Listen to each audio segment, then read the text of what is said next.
The next thing that we want is this IC, that is converter. It's FT232. Let's just search it. FT.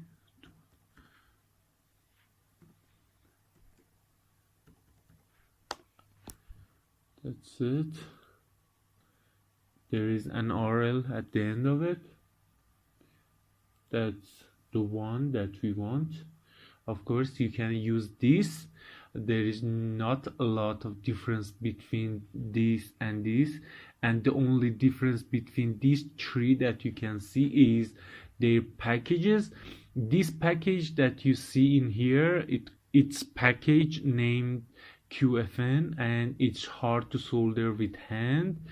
This package that is here, it's easy to solder with hand, but the best package that you can select to solder with hand is this package that I think it called SSOP. So let's just place it. No, there is a problem here. It doesn't have, let's just right click. No, it doesn't have footprint. So let's just find one that has footprint in it.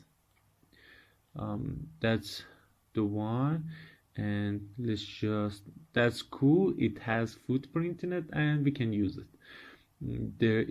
It's uart, USB uart full speed. That's cool. That's the one that we want to use. Let's just place it now, and I want to just place it with right click. I'm grabbing the sheet and put it on grid. Okay, now let's just close this. And the good thing about this is that our VCC, all the VCC is at the top and all the ground is at the bottom. So that's cool.